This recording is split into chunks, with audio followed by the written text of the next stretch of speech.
Obrigado, presentes, professores, técnicos administrativos, acadêmicos, senhoras e senhores, boa tarde. Damos início neste momento à solidária abertura do primeiro encontro do Instituto de Engenheiros Elétricos e Eletrônicos da Sociedade de Geociência e Sensoriamento Remoto, GRSS, de Mato Grosso do Sul, que tem como tema central aprendizado profundo para aplicações de observação da Terra. A Sociedade de Geociência e Sensoriamento Remoto é uma sociedade profissional instruída no Instituto de Engenheiros Elétricos e Eletrônicos, ativa nas áreas de geociência e sensoriamento remoto, que lida com a teoria, conceitos e técnicas da ciência e engenharia, conforme se aplicam ao sensoriamento remoto da Terra, oceanos, atmosfera e espaço, além do processamento, interpretação e disseminação dessas informações. Para compor a mesa de autoridades desta cerimônia de abertura, convidamos o professor Dr. Robert Schiavetti de Souza, diretor da Faculdade de Engenharias, Arquitetura e Urbanismo e Geografia, que neste ato representa o professor Dr. Marcelo Augusto Santos Turini, reitor da nossa Universidade Federal de Mato Grosso do Sul.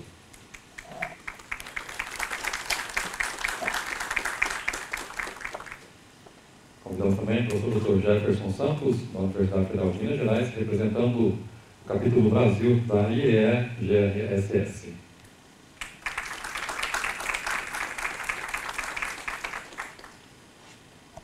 Convidamos a mestranda Nayara Estrades, presidente do capítulo estudantil da IEE-GRSS de Mato Grosso do Sul. E o professor Dr. José Marcato Júnior, o organizador deste evento pela Universidade Federal de Mato Grosso do Sul.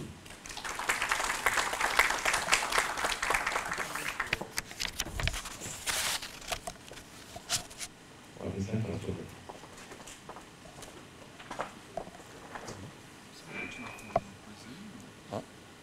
Vou só passar para ele sempre falar lá. Mas pode deixar lá direto lá. Pode deixar na mesa esse aqui lá. Pega um pouquinho pela caixa também, como eu estou falando. Não consegue pegar o som para lá. Eu não sei. Eles falaram para deixar no tempo. Convidamos neste momento a fazer o camarada, dar as boas-vindas a todos os participantes deste evento, o professor Dr. José Marcato Júnior, o organizador do evento. Boa tarde a todos e todas. Inicialmente cumprimento os membros da mesa, iniciando pelo professor Robert, aqui representando o reitor, Marcelo Turini, e agradeço, de forma geral, ao FMS pelo apoio ao evento e também a I3E-GRSS. É uma grande oportunidade. Hoje aqui a gente tem mais de 130 inscritos, alguns para chegar ainda, e uma grande oportunidade de ter contato com os melhores da área de Deep Learning no Brasil. Então aqui a gente tem em 2 dias cerca de 10 palestrantes, né, de diferentes áreas do Brasil, que são referências na área. Isso é bastante importante e interessante, né, em termos de oportunidade de formação para todos aqui. Bem, além disso, eu, enquanto organizador, mas nada disso seria possível, né, sem todo o apoio do capítulo estudantil, também da I3E-GRSS e também da direção da universidade, né, da Faculdade de Engenharia, Arquitetura, Urbanismo e Geografia da UFMS. Bem, na condição de organizador, boas-vindas a todos e desejo um bom evento.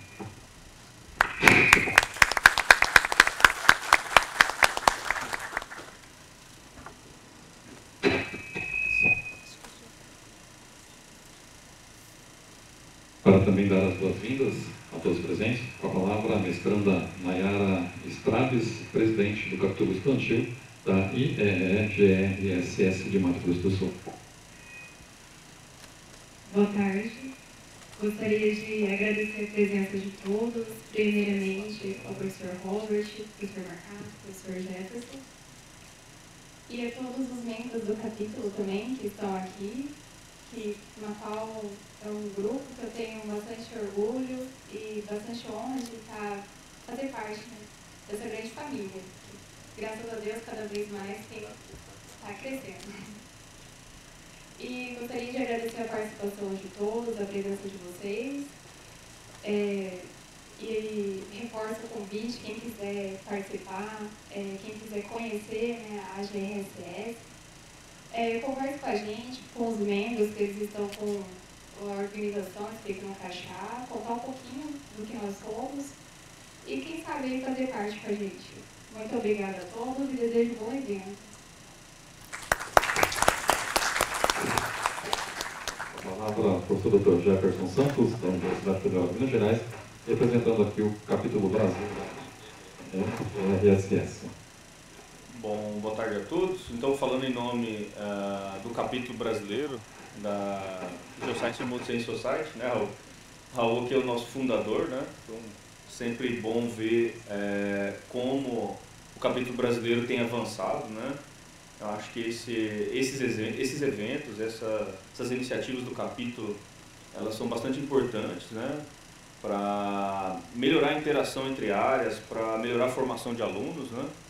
Então, eu acho que o capítulo tem feito um trabalho interessante nesse sentido, e o capítulo estudantil de organizar um evento desse é uma coisa muito, muito boa também. E eu, como sul-mato-grossense, fico muito feliz de estar aqui representando o capítulo num evento tão interessante, tão importante, num tópico de tecnologia, de alta tecnologia, que eu acho que está em expansão. Então, eu não vi nem na universidade que eu estou, em outros eventos, esse tipo de iniciativa ligando Deep Learning com sensoramento remoto no nível de qualidade que vocês estão organizando aqui. Tá? Então, eu acho isso bem interessante. Gostaria de aproveitar rapidamente para reforçar a importância dos alunos de se filiarem ao capítulo. Tá? Esse ano, inclusive, 2 alunos aqui da UFMS foram contemplados, né, com um grant para ir ao IGARS, né? Então, conseguiram recursos para ir ao IGARS. IGARS foi no Japão, correto, Makato? Então, dentre várias outras vantagens, tem esse tipo de incentivo. Então, tem facilidade de participação de eventos como esse em outros locais do mundo, do país. Tem grants para eventos. O ano que vem a gente tem o Lagirs, né, que de alguma forma tem uma participação forte de membros do nosso capítulo. Então, bem-vindos ao evento, tá? E feliz ao capítulo brasileiro da Geoscience Remote Sensing Society. Obrigado.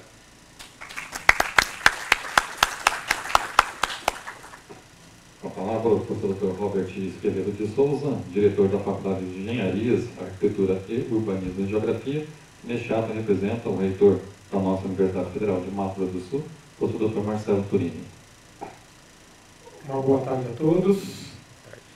É um prazer muito grande participar da abertura desse evento.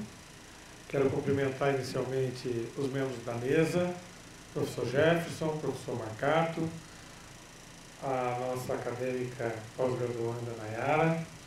Também cumprimentar a todos os acadêmicos de cursos de graduação e pós-graduação aqui presentes, da Faculdade de Engenharias, Arquitetura e Urbanismo e Geografia, também de outras faculdades da nossa instituição e de outras instituições aqui do nosso estado. Cumprimentar os docentes, técnicos e profissionais que atuam e desenvolvem trabalhos, estudos e pesquisas na área do sensoriamento remoto, fotogrametria e aprendizado de máquina.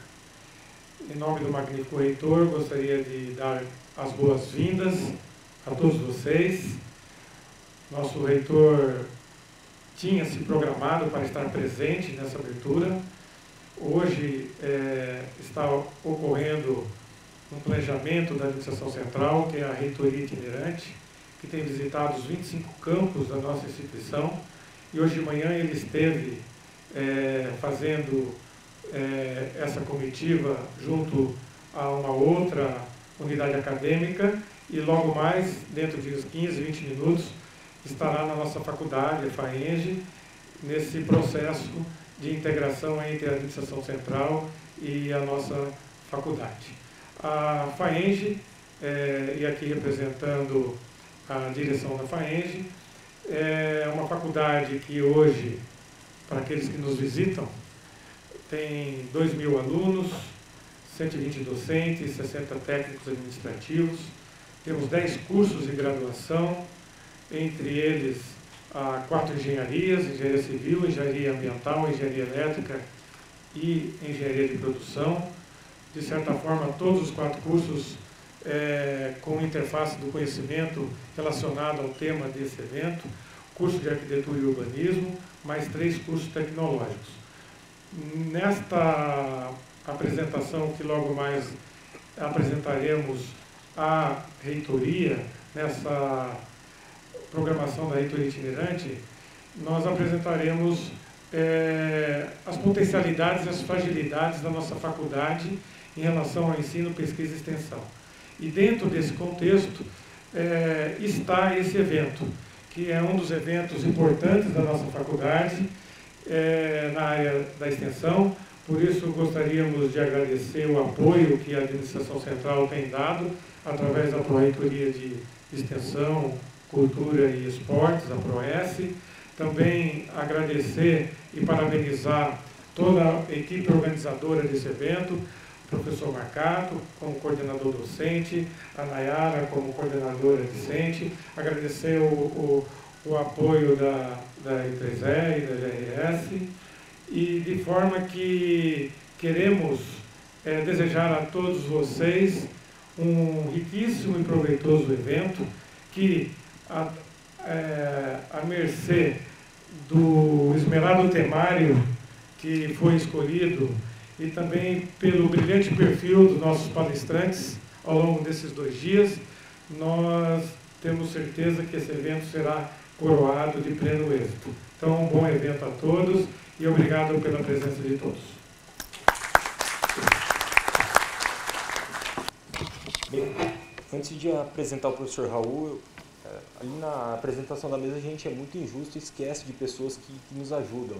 Aqui o professor Emerson Pistori também, que toca o capítulo estudantil, né, da UCDB também, tem sido um grande parceiro e tem muito contribuído também para o capítulo, né? Então, tudo isso que é feito aqui não é mérito apenas da UFMS, nem meramente meu, da Nayara. Então é todo um grupo, aqui a gente tem o professor Mauri, o professor Wesley também, né, demais pessoas que têm contribuído significativamente com isso.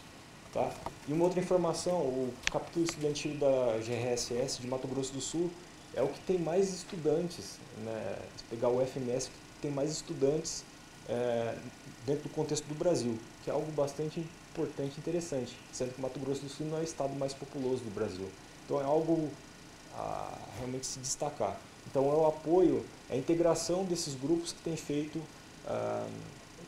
tem de certa forma sucesso e está podendo organizar um evento desse nível com palestrantes tão renomados.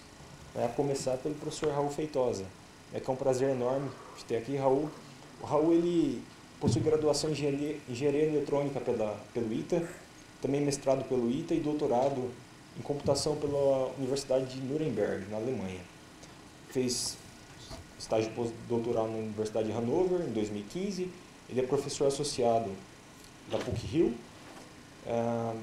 Tem uma extensa experiência em atividades internacionais, a se destacar pelo fato de ter sido presidente do Capítulo Brasil, o primeiro presidente do Capítulo Brasil da GRSS, né, e por período de 3 anos, além de atualmente fazer parte como vice-presidente da Comissão 1 da ISPRS, também uma outra sociedade científica extremamente importante dentro da área de censuramento dentro da nossa comunidade. Então, com isso, convido o Raul a nos presentear com sua palestra.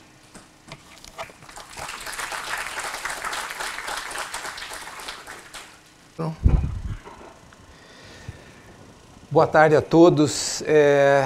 Não é só praxe, mas é a expressão da verdade. É um prazer muito grande estar aqui, rever amigos e parceiros. Marcato, Emerson Pistori, cadê ali o Lúcio está ali, o Jefferson, eu sei que vou encontrar ainda o Edson Matsubara, se eu não, né? Eu não estou vendo ele daqui, mas enfim, e também o Henrique, a Maiara, o José, que são alunos aqui do curso de pós-graduação de vocês, e eu me sinto muito honrado pelo convite e pelas palavras generosas que vocês usaram na apresentação. Bom, eu estive aqui há um ano mais ou menos, e fiz uma palestra. Eu queria saber quantos assistiram essa palestra. Poucos. Ótimo. O Marcato me pediu que na palestra de hoje eu abordasse uma parte do que eu abordei na palestra anterior. Então, para aqueles que estiveram, uma parte do que eu direi vai ser um pouquinho repetitiva. E eu espero que vocês tenham paciência para ouvir de novo aquilo que eu vou dizer.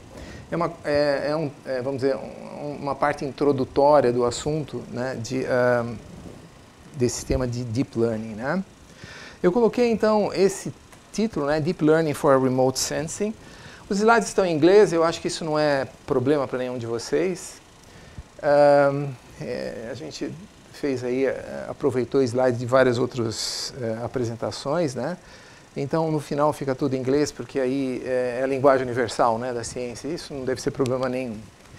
Deixa eu ver se eu consigo aqui... Consigo? Acho que não. Vamos ver, em algum botão ele vai para frente. Esse aqui ele desliga. Sim. Então, esse aqui é mais ou menos a estrutura. Eu vou falar um pouquinho sobre contexto. Essa parte inicial que está aqui.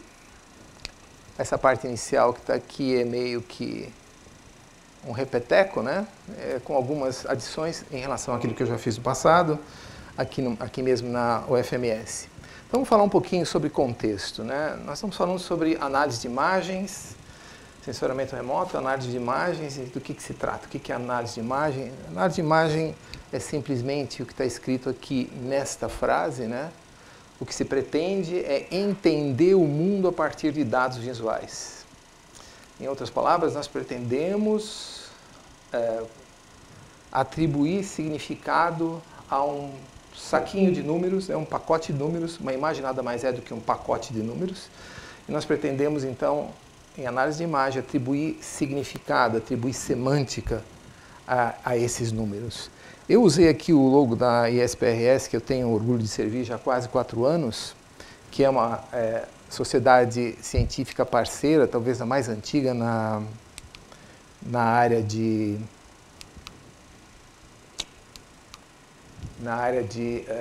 sensoramento remoto, que faz parte do logo isso aqui, Information from Imagery. É do que se trata. É do que se trata aqui. Só para colocar um pouco de contexto, né, o que é inteligência artificial, o que é aprendizagem de máquina, o que é Deep Learning. Inteligência artificial é uma área do conhecimento que vem sido perseguida desde a década de 50 e que tem por base, o que tem como objetivo, investigar ou desenvolver técnicas que habilitem os computadores a se comportar ou a emular o comportamento, eu botei aqui entre parênteses, inteligente, de seres humanos. Nem todo comportamento de ser humano é inteligente, né? E a partir da década de 80, mais ou menos, apareceu então uma outra área que chamaram de aprendizado de máquina. Existem outros nomes por aí, como reconhecimento de padrões, por exemplo, mas fiquemos com aprendizado de máquina. É um conjunto de técnicas de inteligência artificial, faz parte da inteligência artificial, que visa extrair ou atribuir semântica a dados olhando apenas para os dados. Fica clara a diferença entre machine learning e esse campo maior a partir de um exemplo, que é o chamado, aquelas técnicas que são técnicas baseadas em conhecimento. Nesse tipo de abordagem, como por exemplo, Object-Based Image Analysis, análise baseada em objeto, em que a ideia era procurar modelar dentro do sistema computacional o raciocínio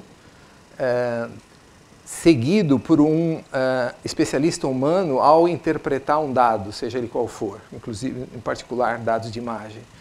E esse modelo era passível, então, de ser emulado numa máquina, num computador, de tal maneira que ele reproduzia esse mesmo raciocínio. Em aprendizado de máquina, nós não temos essa preocupação de fazer o que o ser humano faz. A gente simplesmente cria técnicas que visam extrair do conjunto de dados, de certos padrões nesses dados, né, a informação que perseguimos, que estamos à procura. E, finalmente, a partir da década, pouco tempo atrás, ou seja, na nossa década, surgiu o tal do Deep Learning, né, e que, segundo alguns livros, dizem que é um subconjunto dessas técnicas de aprendizado de máquina que são inspiradas na maneira como o cérebro humano trabalha. Só inspirada, tá? Só inspirada. Não quer dizer que o cérebro humano trabalha como Deep Learning. É só uma inspiração, bem entendido. Bom, como é que começou essa história? Aconteceu o seguinte. Em 2013, mais ou menos, há não muito tempo atrás, o Deep Learning se tornou a principal tendência na área de inteligência artificial. E este desenvolvimento aconteceu, sobretudo, nas áreas de visão computacional e processamento de linguagem natural, não na área de sensoriamento remoto. Esse boom foi possível graças, sobretudo, a dois fatores, que foi a grande disponibilidade de dados, em parte graças às redes sociais, e também devido ao aumento da capacidade computacional disponível a custos acessíveis. Então, a coisa começou por aí. Mais ou menos 2 anos depois, lá para 2015, é que começou o boom na área de sensoriamento remoto. Então, ideias que foram criadas aqui, né, foram inicialmente adaptadas à área de sensoriamento remoto. E,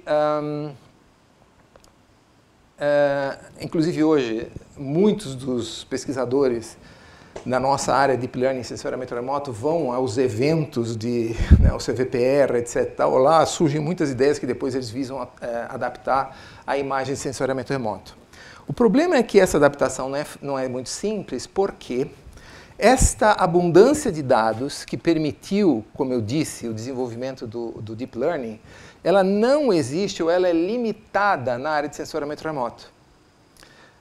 Nós estamos aqui na área de sensoriamento remoto ainda, nós estamos dependentes de um conjunto de dados, desses benchmarks, né, desses datasets, que são muitíssimo limitados, que não representam toda a realidade que a gente tem nos dados de observação da Terra. Então, eles não... você desenvolve um método para um tipo de região, esse método não é transferível trivialmente para uma outra região, porque a variedade de dados é muito grande. Além disso, em sensoriamento remoto, nós temos vários tipos de sensores diferentes, enquanto que em visão computacional é basicamente imagem RGB, predominantemente, não apenas, né? Aqui nós temos dados SAR, nós temos dados LiDAR e várias outras informações. Então, faltam dados, certo?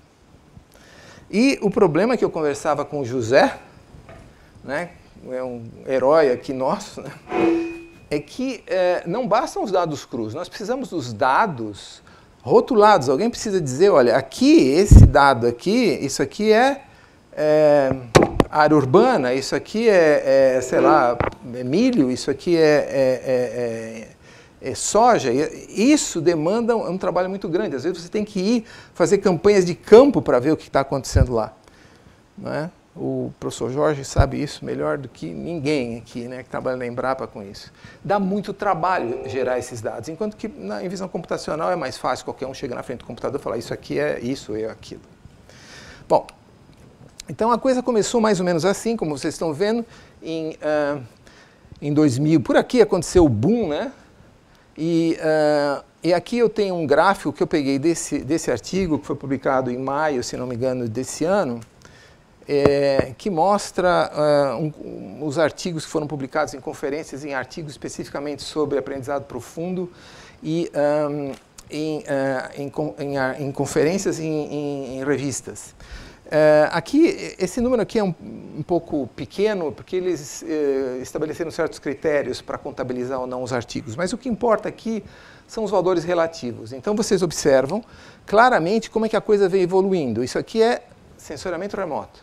Começou aqui o Deep Learning. Aqui em sensoramento remoto nós começamos a ter um número maior de publicações, e aqui a coisa foi aumentando de maneira importante, não é? Até que, mais ou menos por essa data, né, o número de artigos que foram publicados em revista superou o número de artigos publicados em conferências, segundo os critérios que eles adotaram para fazer esse levantamento, basicamente extraído dados lá do Scopus, demonstrando que nós estamos chegando a um certo nível já de maturidade, mas estamos ainda na infância.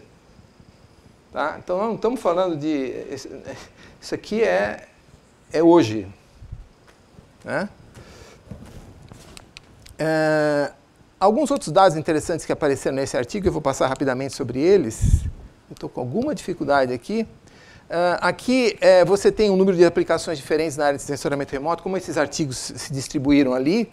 Você veja que a maior parte deles está concentrado na área de mapeamento de uso e cobertura da Terra, né? Nós temos detecção de objetos em cenas. Aqui é reconhecimento de cena, ou seja, você tem uma imagem, você tem que dizer do que se trata. É uma área urbana, enfim, rural, etc. Segmentação, acho que nós vamos ter uma palestra aqui, que estou curioso para assistir daqui a pouco especificamente sobre o assunto, certo? Detecção de mudança, eu vou falar um pouquinho sobre isso. E essas coisas todas aqui têm mais a ver com classificação. E depois tem alguns outros tópicos aqui que têm mais a ver com pré-processamento, não propriamente com análise da imagem, né? E aqui tem os outros termos, né, os outros temas que ficaram aqui nesse grupo. Mas nós estamos basicamente aqui concentrados nesses temas. É aqui que está se concentrando as pesquisas atualmente. Aqui são os tipos de abordagem. A principal delas, de longe, são as chamadas redes convolucionais, CNN, Convolutional Neural Networks, de longe. Isso aqui envolve uma pesquisa que aconteceu de 2008 até 2018. Tá? Eu diria a vocês, não sei o que acham aqui os outros colegas, mas esses temas aqui, os autoencoders, essas Deep Belief Networks e as Restricted Boltzmann Machine, estão declinando atualmente, não tem o mesmo ênfase que teve anteriormente, mas muito importante, estão se tornando aqui, de modo crescente, as chamadas redes recorrentes, sobre o que eu vou falar agora, e as redes totalmente convolucionais, é um caso, vamos dizer, particular da CNN, sobre o que o Jefferson certamente vai falar, e eu deixei esse tema de lado, tá, na minha palestra. Aqui um outro gráfico interessante, a maior parte dos artigos eles estão voltados a imagens de alta resolução, né? Esse gráfico aqui fala em menor do que 10 metros, mas a maioria, segundo o próprio artigo fala, né, não aparece no gráfico, a maior parte das aplicações estão concentradas em imagens com resolução mais fina do que 2 metros. Okay? Essas informações aqui estão nesse artigo, que também foi publicado em 2018, eu esqueci de mencionar, no ISPRS Journal of Photogrammetry and Remote Sensing. É bastante recente esses dados aqui. Tá, aqui a área de estudos, uma curiosidade, tem muita coisa na área de urbana, área de vegetação, floresta e áreas rurais, enfim. E aqui vocês conhecem esse gráfico, né? Que eles pegaram e viram a ocorrência de certas palavras nesses artigos, que serviram de base para análise, e o que vocês notam aqui, novamente, só confirmando o que eu já disse, que as redes, as CNNs aqui, são um tema muito que aparece muitas vezes, né? Classificação, que inclui classificação de cena e segmentação semântica e detecção de mudança, etc., aparece muitas vezes, né? E se fala muito aqui a respeito de atributos, ok? Essa informação também é extraída desse artigo. Só complementa aquilo que eu já disse. E agora eu queria falar um pouquinho, eu vou ser um pouquinho mais técnico, se vocês me permitem, né? Essa vai ser a parte mais desagradável da minha palestra.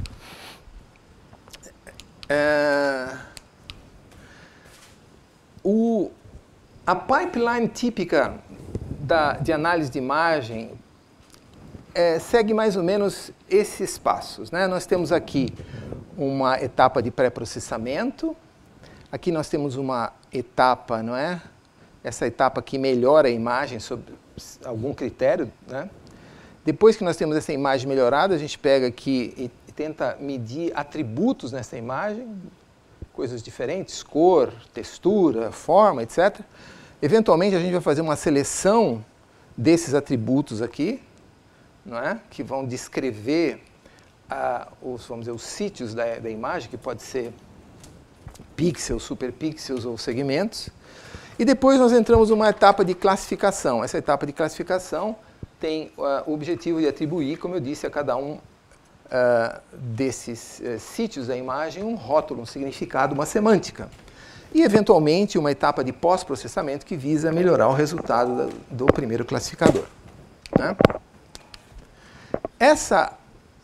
Esses três últimos passos que estão aqui é o que a gente pode chamar de que ótimo, machine learning. Bem-vindo.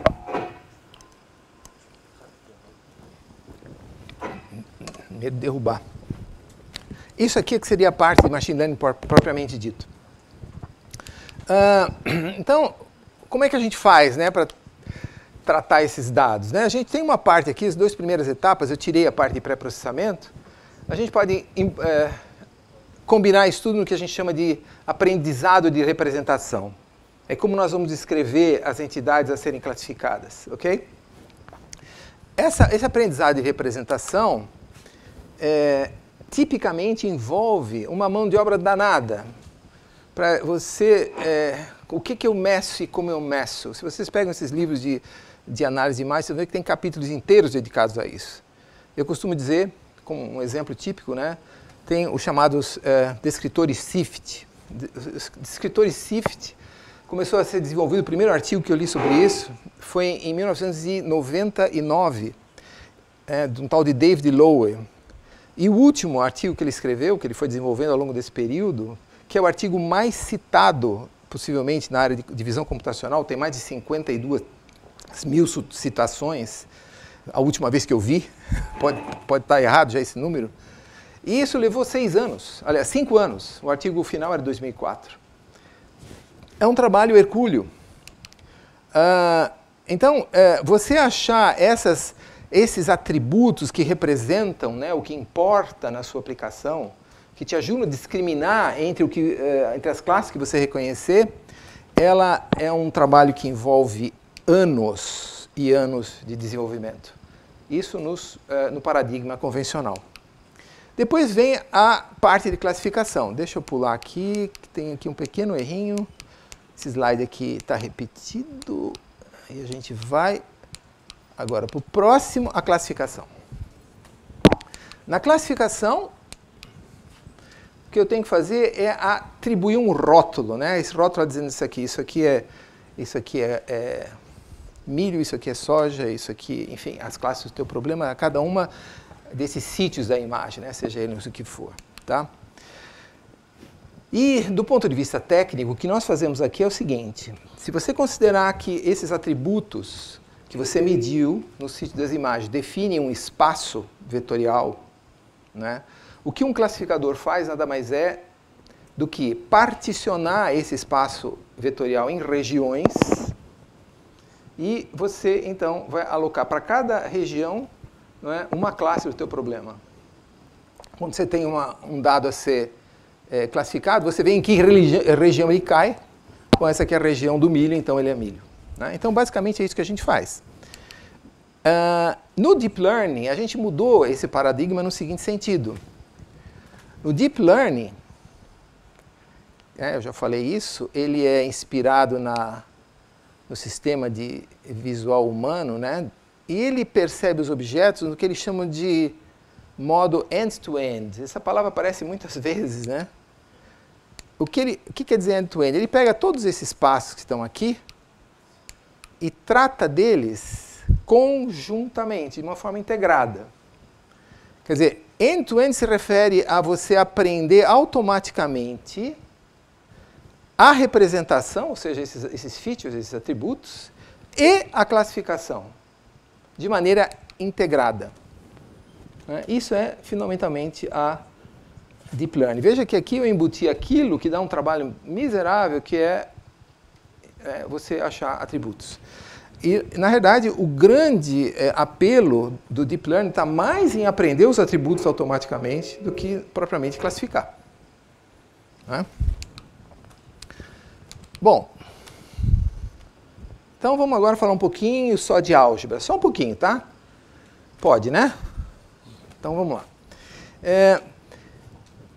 Vamos pensar num classificador linear, tá? Eu quero separar maçãs e bananas. E eu vou usar só 2 atributos.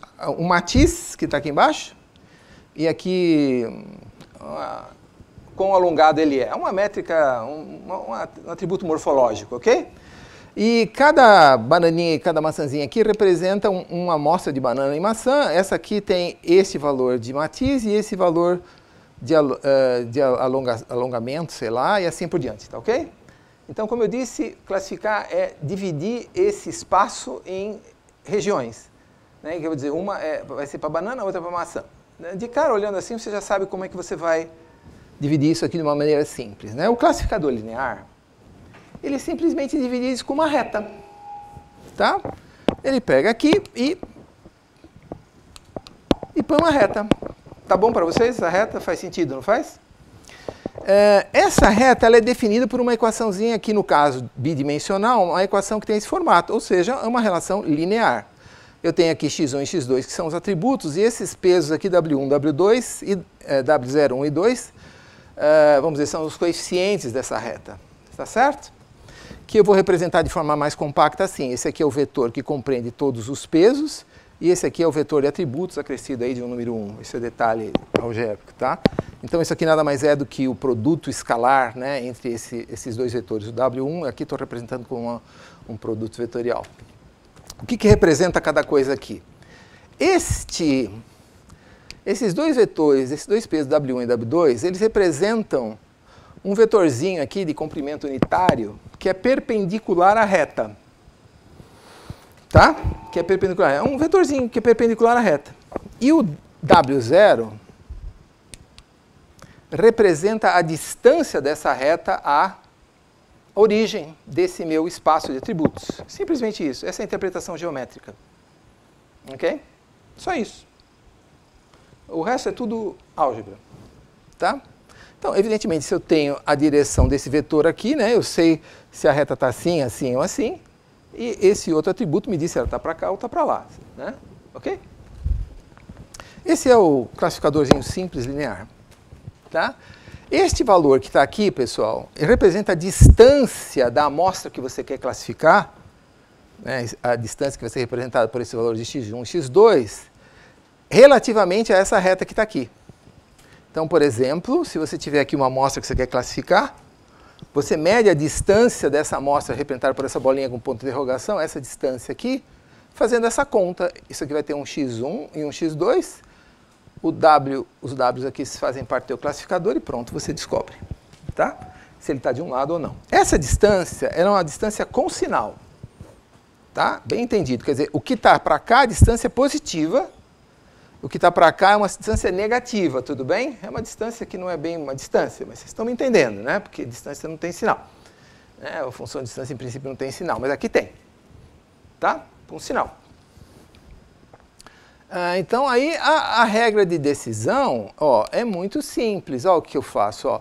Eu aplico aquela formuleta ali, linear, se deu maior ou igual a 0, eu digo que é maçã. Se deu menor do que 0, né, eu digo que é banana. Então, aqui, banana, maçã. Simples. É isso que a gente faz na prática. O resto é conta.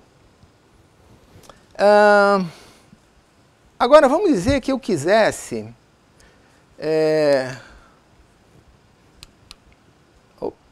Então, definir assim o meu espaço. Esse é o meu particionamento do espaço, está vendo? Uma parte amarela e outra vermelha. Tudo bem?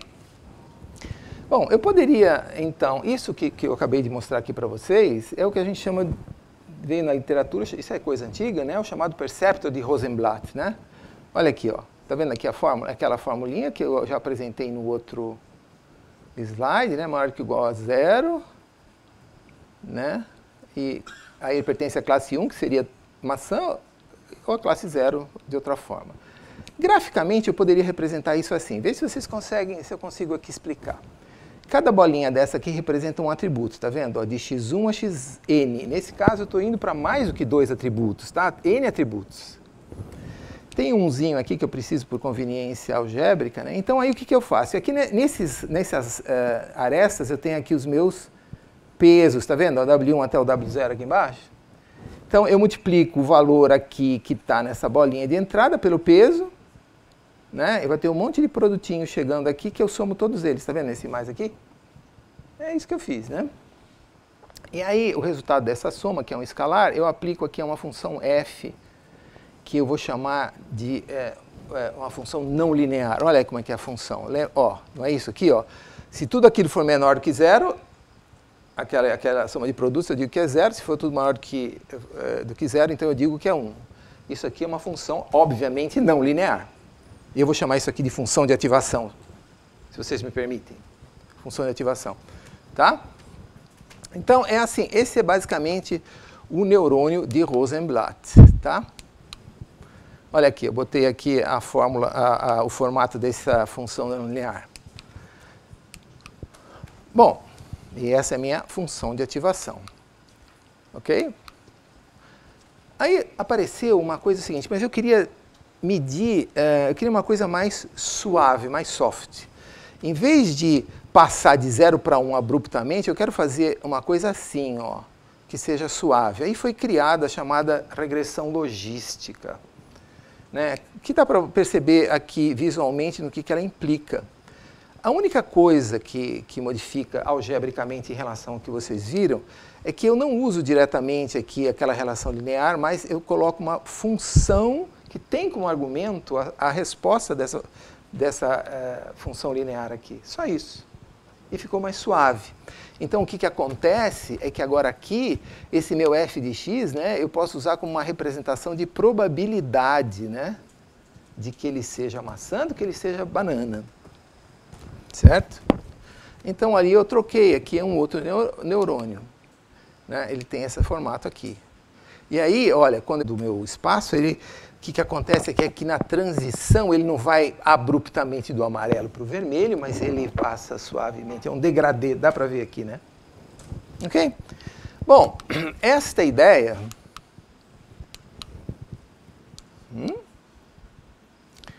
né, pode ser generalizada para uma situação em que eu tenho mais do que 2 classes.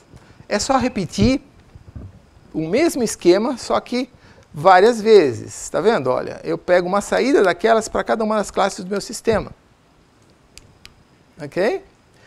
E eu peguei e simplesmente troquei essa função de ativação. Eu não vou entrar aqui nos detalhes porque não é o propósito. A minha função de ativação tem este formato aqui, que é o chamado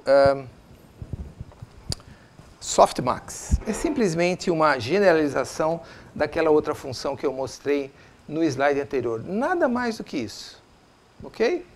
Então, agora aí, essa aqui é uma representação, eu vou ter uma função daquelas para cada saída, para cada classe. Tá? No caso aí, se fossem 3 classes, eu teria um formato desse tipo para cada classe em função de qual é o argumento. Agora, é importante mostrar que para cada classe eu tenho um conjunto de pesos diferentes. Tá? Agora, é um conjunto de pesos para cada classe. Né? Não um conjunto único. Bom, evidentemente que a soma desses valores aqui, isso aqui me dá probabilidades, a soma tem que ser igual a 1, né? A soma das probabilidades tem que 1. Esse vetor, como eu disse, esses vetores são específicos para cada classe. E esses vetores são normalmente organizados na forma de uma matriz. Aqui eu peguei os vetorizinhos aqui da classe 1, né? E aqui vai assim por diante até o da classe K. Tá? Isso aqui a gente aprende treinando. É basicamente isso. E se isso não está bom o suficiente? Eu já fiz essa pergunta outra vez. O que a gente faz? E se a gente não consegue delinear bem as classes assim? Né? a gente vai, né? We need to go deeper. Daí que vem o deep learning. Tá? É simples, gente. É aquela mesma ideia, se eu conseguir chegar lá, que me leva ao deep learning, ao multilayer perceptron. Olha, eu peguei cada uma destas camadas, lembra? Isso aqui eu apresentei no outro slide, né? Aí eu pego e não uso aqui a saída como minha resposta final, mas pego isso aqui e submeto a mais uma outra camada. E se eu não estou feliz, não está bom o resultado, sabe o que eu faço? Põe mais uma, e põe mais uma, e põe mais uma, até que uma hora eu fico feliz. Consegui bons resultados. Então aí ficou deep, ficou profundo. Na realidade não ficou profundo, ficou largo, né? Mas a gente fala profundo. Ficou assim, então é profundo, tá? Mas na realidade é largo. Tá certo? Ok? É daí que vem, é só uma evolução que vem lá de trás do nosso classificador linear. Nós temos aí então a nossa camada de entrada, camada de saída, e essas aqui intermediárias são chamadas de camadas ocultas, né? E a fórmula fica assim, a aplicação recursiva daquela mesma fórmula. Desculpe pelas fórmulas aqui, tá, pessoal? É porque uma pega como entrada a saída da outra. E assim, a coisa vai, cada camada vai ter um conjunto aqui de pesos, tá vendo? Diferentes. Né? E aí a gente faz o que é chamado MLP, né? Multilayer Perceptron. Então, o que é isso aí? É uma rede que a gente chama de feed forward. Por quê? Porque os dados entram para cá e eles são processados, eles vão sendo processados nessa direção, ele só vai num caminho, o processamento não volta. Depois isso vai fazer sentido para vocês. Tem a inspiração na biologia, como eu disse. A ideia básica é concatenar múltiplos mapeamentos simples, né? Cada camada dessa faz um mapeamento simples, mas você vai encadeando, no final fica um troço complicado, né? E poderoso, portanto. Né? Muitos passos tornam meu classificador mais poderoso. E é importante, por razões que não cabe entrar aqui, que tudo isso aqui seja diferenciável, tá? Isso tem a ver com o processo de aprendizado. Acredita em mim, eu não vou explorar isso aqui agora. Tá? E a gente tem uma técnica para treinar isso que é chamado gradiente descendente, né? O gradiente descendente. Qual é o problema aqui? O problema aqui com esse MLP é o seguinte, olha, tem alguns. Eu acho que eu vou conseguir mostrar para vocês. Aqui. Cada neurônio, olha aqui, pessoal. Cada neurôniozinho desse aqui é ligado com todos os que estão na camada anterior. Cada arestazinha é um peso, que é alguma coisa a ser aprendida por treinamento.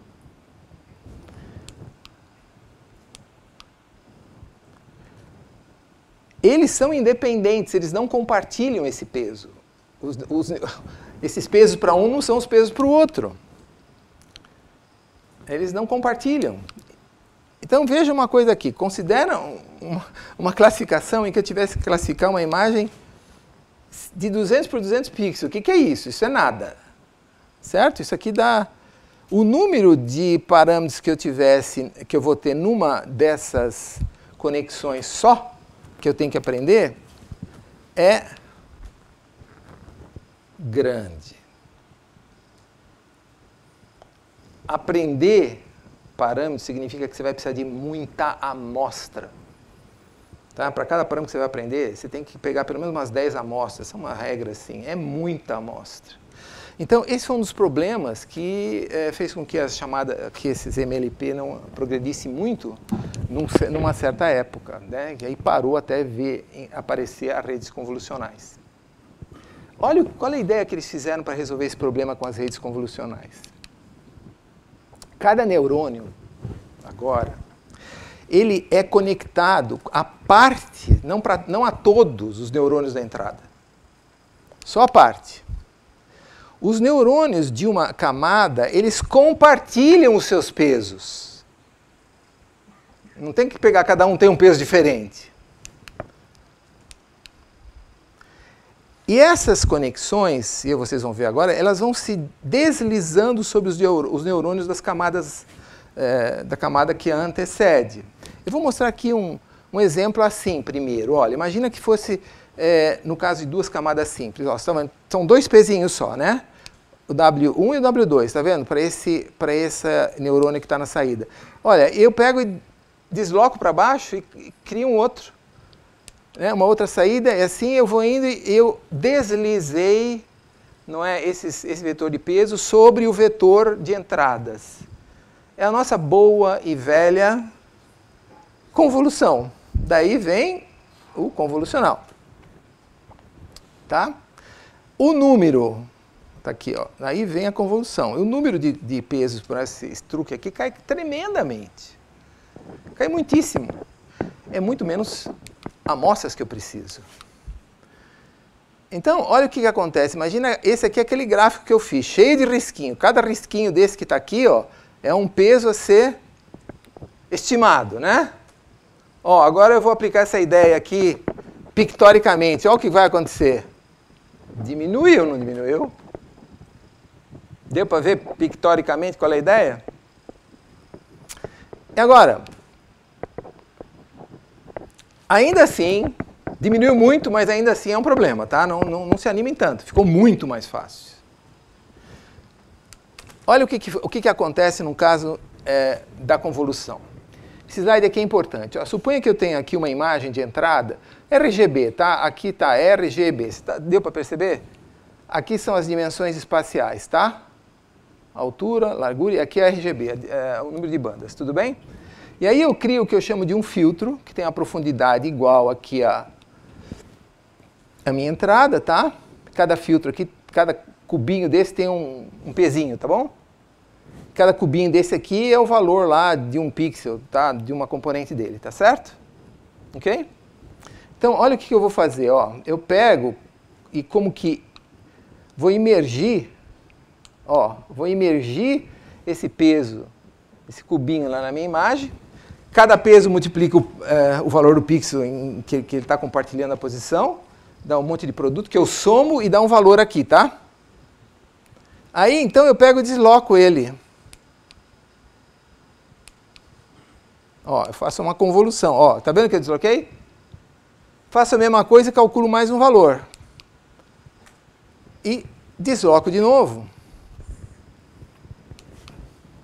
E calculo mais um valor. E desloco de novo. E calculo mais um valor. E assim a coisa vai ocorrendo. Ele vai isso é o que se chama de convolução. Então, esse processo continua, vai ficar meio monótono, porque ele vai fazer isso durante meia hora ainda, né? É muito mais rápido no computador, mas é isso que ele faz.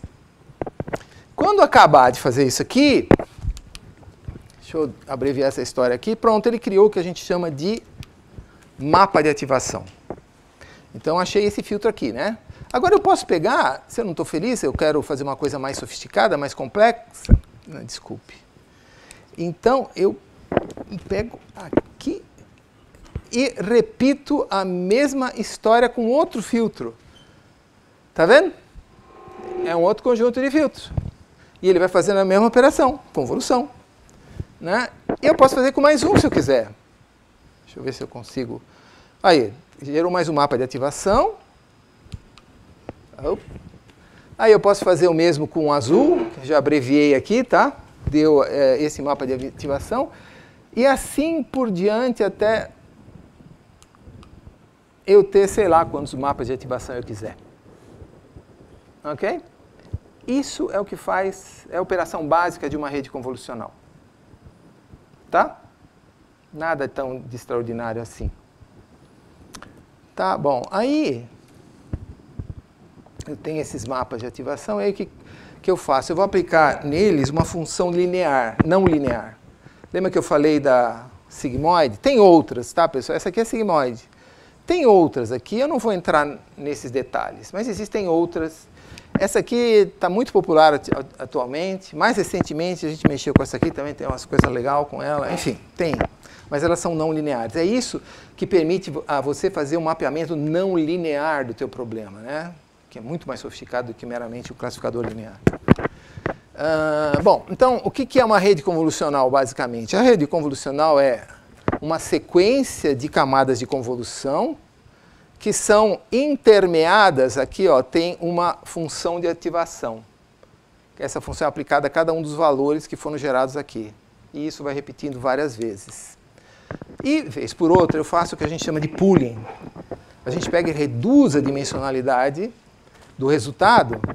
Né? Aqui, no caso desse exemplo, eu estou reduzindo a metade. Está vendo? Ele tinha aqui essa dimensão espacial, eu reduzi a metade. Está vendo como ficou? É simples a beça. Olha, se eu tivesse uma coisa assim, ó, tá vendo? Uma matriz aqui de 2 por 2, eu pego cada 4 pixels e transformo num só. Pegando, por exemplo, nesse caso, é uma das formas de fazer, o maior deles. Ok? Então, no final, a minha rede convolucional fica assim, ó. Convoluções, função de ativação, pooling. Convoluções, função de ativação, pooling. E eu vou fazendo isso quantas vezes for, até que eu chego aqui uma coisa pequenininha. Né? Que aí eu posso, por exemplo, esticar, fazer um único vetor.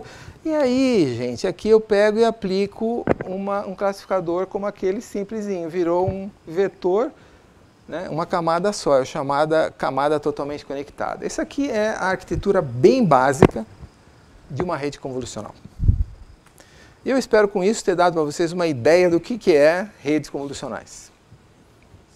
Sem muito rigor matemático, mas, vamos dizer, um pouco mais de arte do que rigor, certo? Então, aqui, uma aplicação típica é aquela de eu classificar uma cena, né? Eu pego, entro com uma cena aqui, eu quero dizer, o que é isso aqui? Aí eu faço uma coisa parecida com isso, estiquei aqui, né? Que a gente chama de esticar, aí tem, quero saber o que é isso aqui, aí eu saio com uma resposta, isso aqui, a classe é urbano. Ok? Eu estou quase já acabando meu tempo aqui. Vamos lá. Eu vou ter que... outro tipo de arquitetura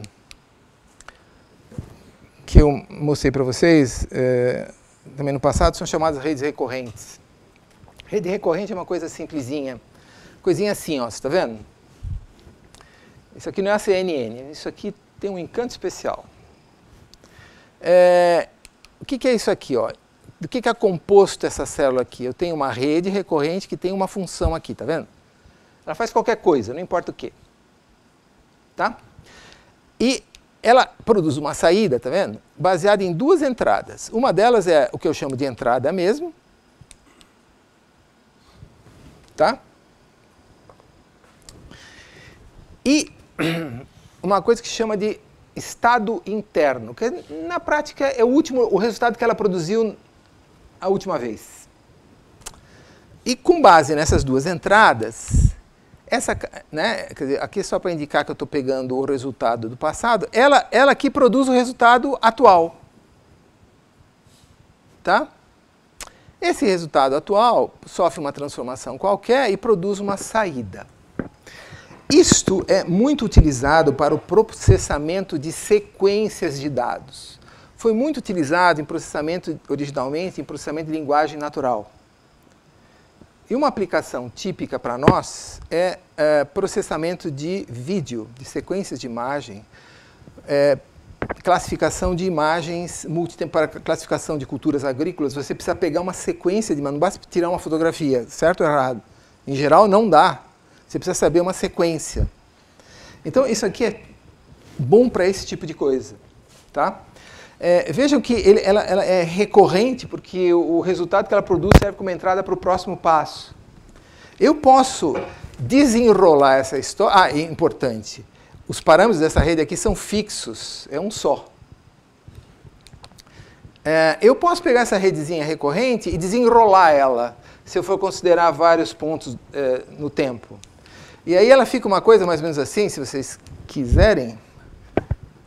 Acho que a minha distância, o problema está com a minha distância. Eu vou desenrolar, olha, na realidade é como se fosse assim, ó, vocês estão vendo? É como se fosse ela repetindo várias vezes, onde ela pega na entrada o resultado anterior. Essa é uma outra abordagem. Fundamentalmente é isso, essas redes recorrentes. Só para ficar marcado que né, eu deixei de falar de flores aqui, né? Bom, eu queria falar agora rapidamente das principais aplicações e usando aqui alguns exemplos. Opa, eu acho que o Uma aplicação típica dessa CNN, não das redes recorrentes, são a classificação de cena. Esse aqui é um trabalho que foi apresentado por um orientado meu, agora em setembro, lá num congresso que aconteceu em Munique, né? Tratava-se basicamente o seguinte: eu tenho uma cena, eu tenho que dizer do que se trata. Se é um aeroporto, se é, sei lá, uma praia, se é uma ponte, isso, ok? Uma coisa simples. Foi assim que as coisas começaram, na realidade. O desafio dele aqui era fazer isso de maneira não supervisionada, não era... Enfim, isso foi publicado esse ano aqui, está lá nos anais da ESPRS. Um outro tipo de aplicação, e esse é um exemplo que eu tenho uma satisfação especial em mencionar, porque foi feito em parceria com o pessoal da UFMS. Na realidade, foi o pessoal da UFMS que carregou o piano, né?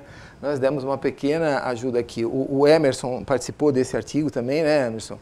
Que trata-se de você detectar objetos. Ou seja, você quer um tipo de objeto, no caso era detectar uma espécie de árvore aqui com barulho, e o que eu quero, no final das contas, é desenhar em torno da instância daquele objeto um retângulo, né, chamado retângulo envolvente, ou bounding box, né, em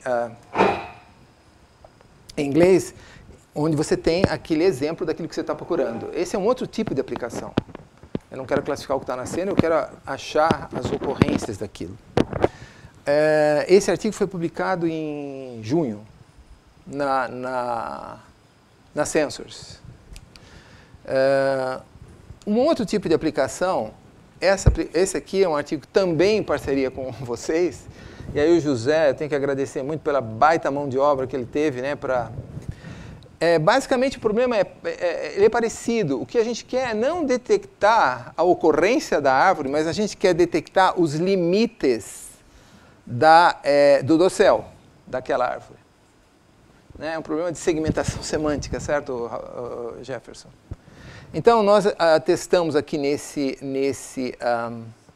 artigo, que acho que a gente vai submeter, sei lá, muito em breve, essa semana ou a próxima, também para a revista Sensors, em que a gente pega aqui e testamos 5 métodos diferentes com um pós-processamento aqui usando CRF, né?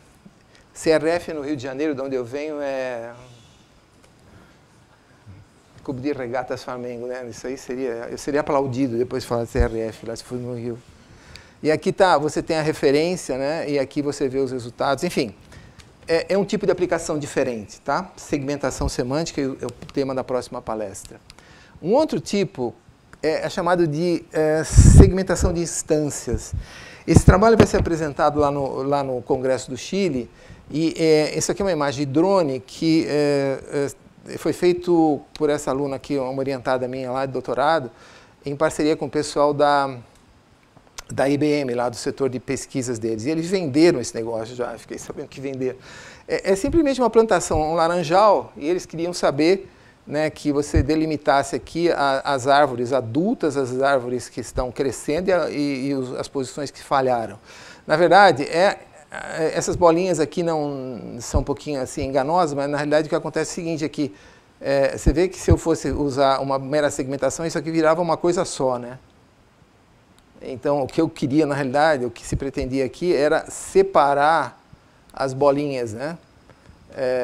Aqui é um dos resultados parciais que ele tem, que não dá para ver, mas aqui tem uns círculozinhos verdes, enfim. Esse é um outro tipo, tá? Eu não quero só ver a classe, eu quero saber a ocorrência também e deliminar essas ocorrências. Bom, isso aqui eu vou pular, tá? Segmentação semântica eu vou pular vou pular. Isso aqui não vou falar de segmentação, é importantíssimo. Esse é um dos problemas mais importantes na área de visão computacional, diga-se de passagem. Não é porque não é importante. E outras aplicações que já está incluído naquilo que eu falei, né? Uso e cobertura, classificação de uso e cobertura, registro de imagem, isso é o pessoal aqui da fotogrametria. Existem agora modelos que visam, não são necessariamente melhores do que os existentes, mas existem esforços no sentido de criar modelos tridimensionais a partir de uma imagem, usando métodos, né? Fusão de dados, super resolução, você criar imagens com uma resolução espacial maior do que aquela nativa do sensor. E aqui eu coloquei 3 pontinhos porque o meu tempo está acabando. Eu queria, só para terminar, falar de alguns tópicos que nós estamos pesquisando lá na PUC, lá no nosso grupo. Alguns deles eu já mostrei para vocês, aquelas publicações, algumas em parcerias aqui com vocês, aqui em Mato Grosso do Sul. Uma delas, a gente está trabalhando em parceria com o pessoal do INPE, métodos automáticos para detecção de desmatamento na Amazônia. Esse aqui foi uma dissertação de mestrado, esse aqui é o artigo que a gente está revisando para submeter a uma revista, se Deus quiser, até antes do Natal, junto com o pessoal lá que, segundo alguns, são mentirosos, os que detectaram um desmatamento, né? Uma injustiça muito grande, né? Fizeram com os nossos colegas lá do INPE, né? E o responsável pelo PRODES foi o orientador desse trabalho, que a gente está trabalhando lá. Aqui, um dos resultados interessantes que a gente conseguiu, comparando alguns métodos, é que isso quer dizer o seguinte nesse gráfico. Olha que coisa legal. Esse método, ele pega e ele, da área a ser classificada, ele separa 8% da área. E esse 8% da área tem 95% de toda a área desmatada. Entendeu? Quer dizer, isso tem alguma coisa interessante do ponto de vista operacional, né? O cara não precisa olhar 100% da área. Claro que ele tem que abrir mão dos 5% lá. Mas a taxa de acerto do PRODES é desta ordem, 94%, 95%. Então, a gente talvez consiga fazer alguma coisa operacional lá, estamos trabalhando com eles nesse sentido. Tem a tal das GANs, né? Isso aqui, como eu disse da outra vez, isso aqui é bruxaria, isso aqui, tá? Isso aqui não parece bruxaria. Você faz umas coisas que você não acredita. Quando eu vi pela primeira vez, eu falei, não, isso aqui não existe. Esse negócio começou aqui em 2016, é que esse gráfico, que é atualizado quase que mês a mês, mostra o número cumulativo de artigos que são publicados, né, nesse tema.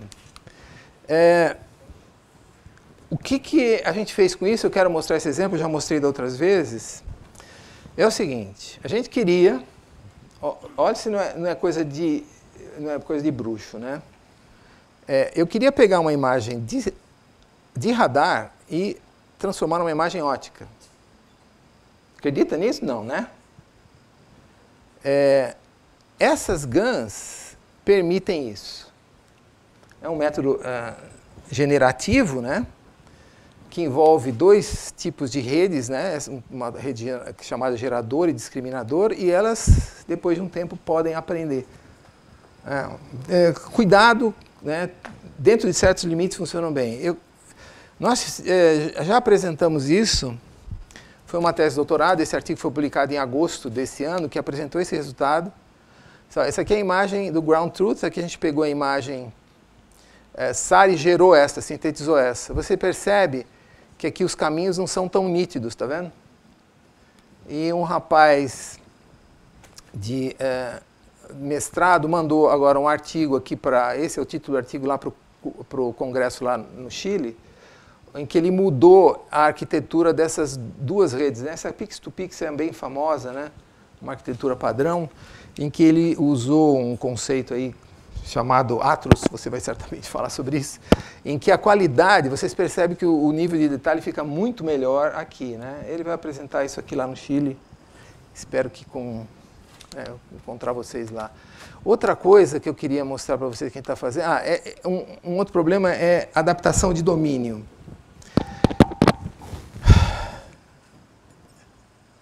Ixi.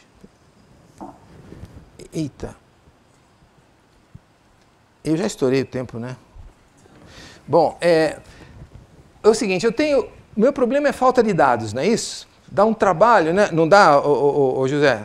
Dá trabalho, né? Dá. Se vocês não acreditarem, conversa com o José. Dá trabalho. Né? Então, se a gente tivesse, vamos dizer, um monte de dados, já deu um trabalho miserável para fazer esses dados aqui, né?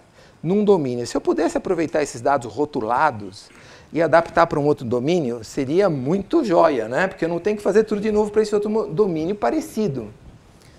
Isso é chamado de adaptação de domínio, é uma linha de pesquisa importante.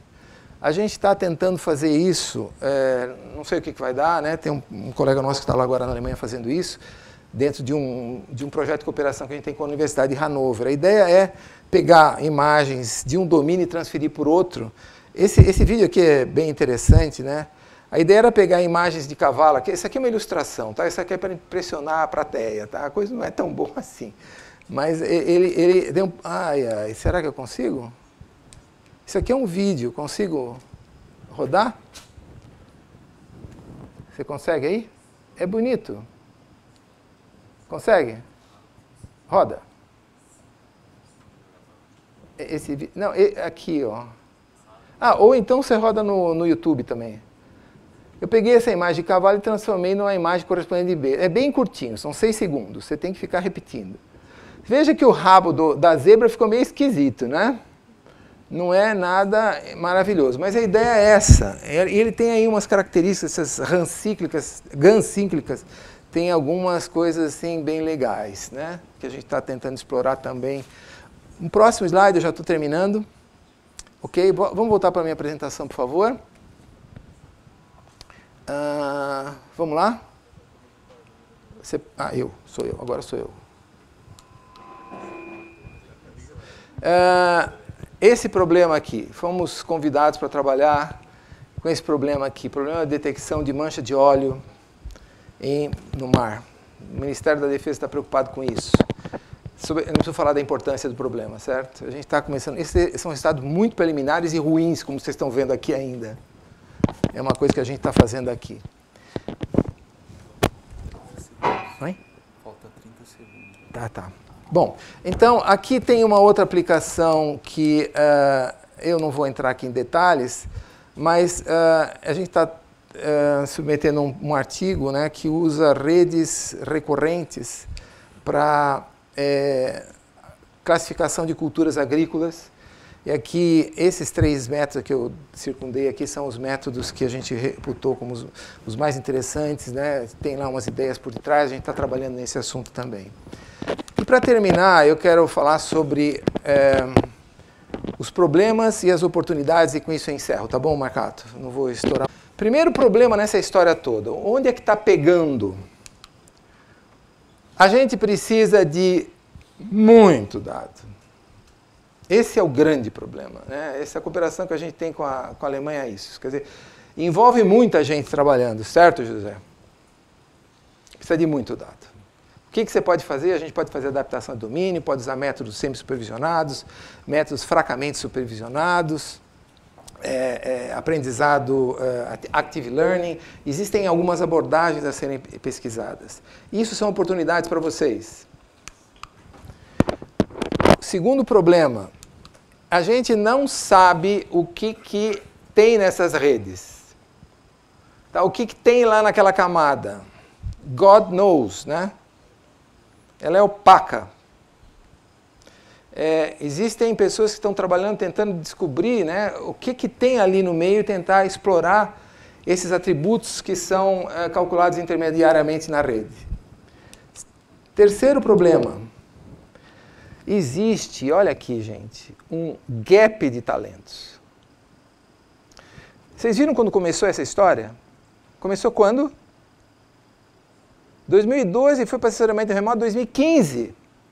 Quem se formou até 2015 e depois chegou no Brasil, não viu isso.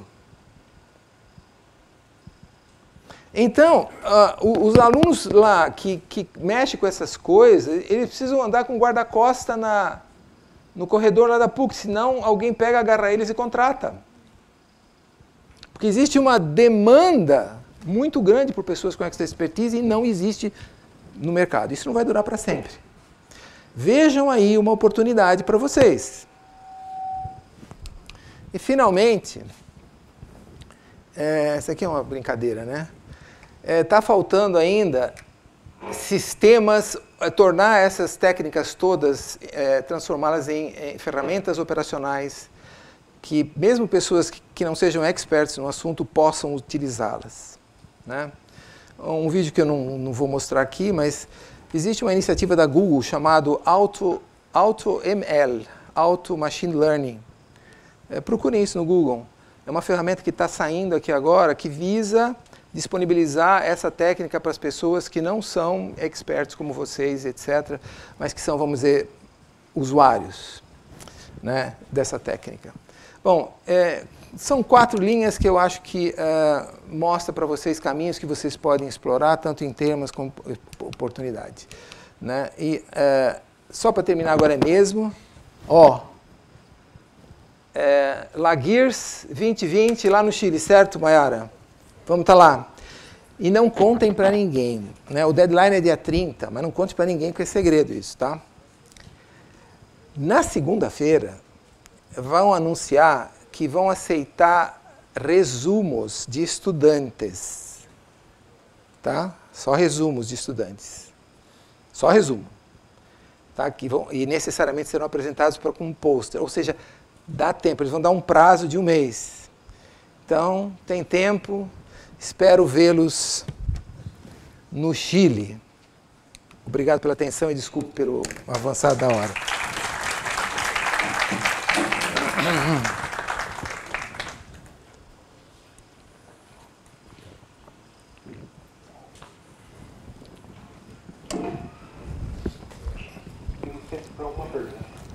Acho que não. Opa.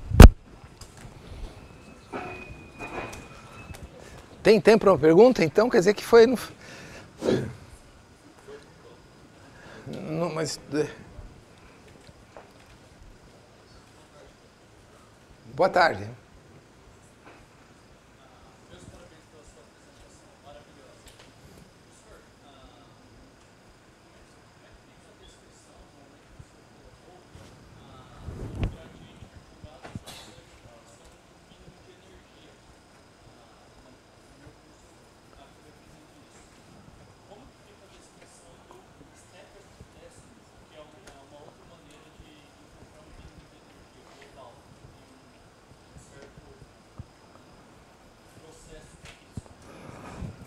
Você só vai encontrar o global se você tiver num dia de muita sorte. Nesse dia você vai e compra o bilhete da loteria.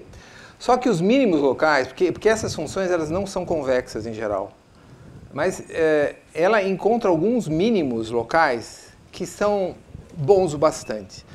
Se você treinar 2 vezes a mesma rede, você vai perceber que os valores dos pesos que você aprende não são os mesmos. Cada vez que você treinar, vai dar um pouquinho diferente. Né? Então, no mínimo global não vai dar. Mas os locais são bons. Não sei se respondi a tua pergunta.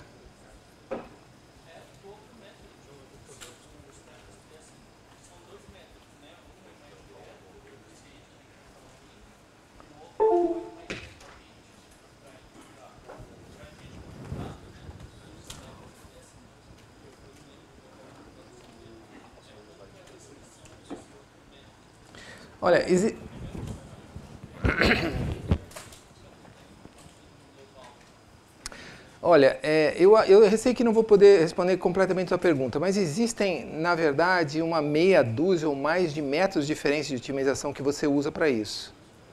Não é só 2. Eles estão baseados, de alguma forma, em gradiente descente. Uns usam movimentos, enfim, tem o Adam, o SGD é o básico, né? Stochastic Gradient Descent, que é um deles que você está falando, e existe uma lista desses métodos. Atualmente, e qual é o melhor deles? Existem citações importantes de autores que dizem o seguinte: olha, na realidade é difícil dizer que é o maior deles. Você trabalha com ele, ganha familiaridade com o jeitão que ele se comporta e acaba usando. Esse, pelo menos, foi a última afirmação que eu vi de um grande especialista. Mas a recomendação geral é que se use o Adam. O Adam é muito popular.